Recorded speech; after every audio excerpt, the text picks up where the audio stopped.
I'd now like to go through some of the most commonly used statistical functions in Excel. In the file Excel 2, I've moved to the sheet called Statistical. And you can see in the yellow cells, I've got some values for March, April, May, June and July. What I'd like to do in the blue cells is apply some statistical functions to this data. Starting in the cell B11, I'd like to sum or total the units for March. I'll type equals SU, and this basically triggers the functions and drills down to those functions beginning with SU. If I click on the sum function once, it basically explains that the sum function adds up all the numbers in a range of cells, and that's exactly what I'm wanting to do. To accept this function, I'll double click it, and then I'll highlight B3 to B9. Even though there's nothing in B9, I need to include that cell because ultimately there might end up being a figure in B9 and it needs to be included.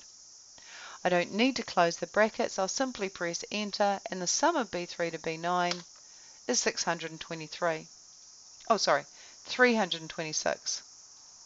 I'll then place my mouse in the bottom right corner of B11 and I'll drag the thin black cross to the right and it will work out the sum of each and every other month. If I then click in B12, I now need to average the values per month. So I'll type equals AV, and here are the functions beginning with AV. If I click once on average, it says it will return the average or arithmetic mean of its arguments, which are numbers, names, etc. So I'll double click average, and I'll highlight B3 to B9, and I'll press enter. And the average for March is 65.2. I'll then drag the thin black cross to the right to work out the average for the other months. If I then click in B13, I would like to count the number of numbers that have been entered in each month. I'll start by typing equals COU. Here is the count function. The count function is designed to count the number of cells in a range that contain numbers. So that'll give me what I want because I want to count how many cells in a range contain numbers.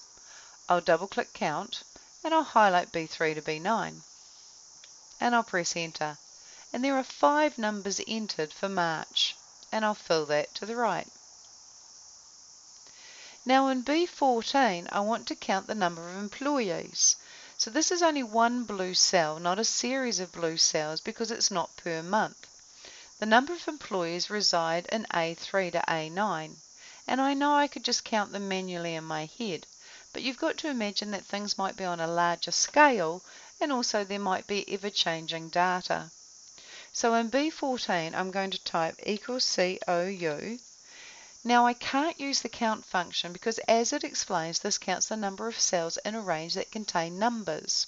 And what I'm wanting to count are the employees' names and they're not numbers. If I click on the count A function, this explains that this counts the number of cells in a range that are not empty. So it's not particularly concerned with numbers, it will count anything except empty cells. Unlike the next one down, which actually counts all the empty cells. So I'm going to double click count A, which counts all, and I'm going to highlight A3 to A9.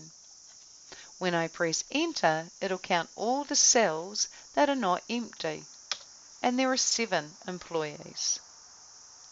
In B15, I'd like to know what the maximum or the largest value was for each month. So in B15, I'll type equals M, and that's enough for me to then click once on the max function. The max function returns the largest value in a set of values, but it does ignore logical values and text. I'm going to double click max and I'm going to highlight B3 to B9. When I press enter, the largest value for March was 85. Underneath that, I need to define the smallest or the minimum value for each month. So I'm going to type equals M, and if I click once on min, this returns the smallest number in a set of values.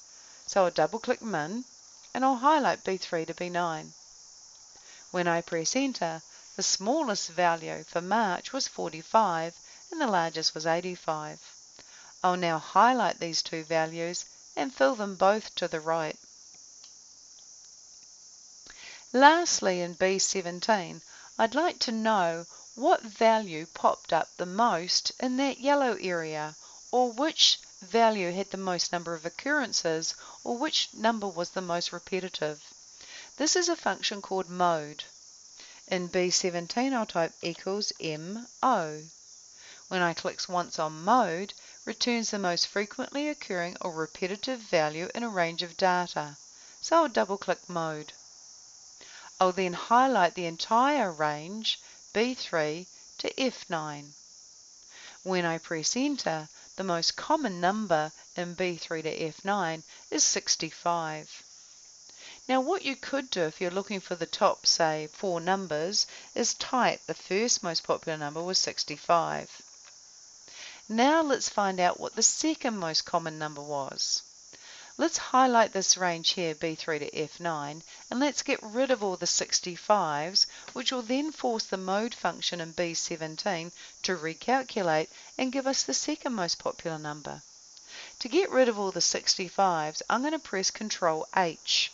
Control H in all Microsoft products is to find and replace. I want to find 65 and I want to replace it with nothing. So I'll type literally nothing in the replace with box. I'll then move this a little bit. I'll then go replace all.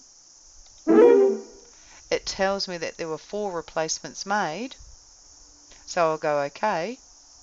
And so now the second most popular number is 89. And I'll type 89 here. Now I need to get rid of all the 89s in this area here. So I'll tell it to find 89, replace it with nothing, and replace all. Again, I'll go OK, and the next most popular number is 66. If I then want to get rid of all the 66s, replace 66 with nothing, replace all, and OK. And now the next most popular number is 45. So the mode function has told me that the 4 top most popular numbers were 65, 89, 66, and 45. I'll simply close this, and as I click undo several times, I'll eventually end up back with my answer 65 in the cell B17. So those are 7 of the most common statistical functions.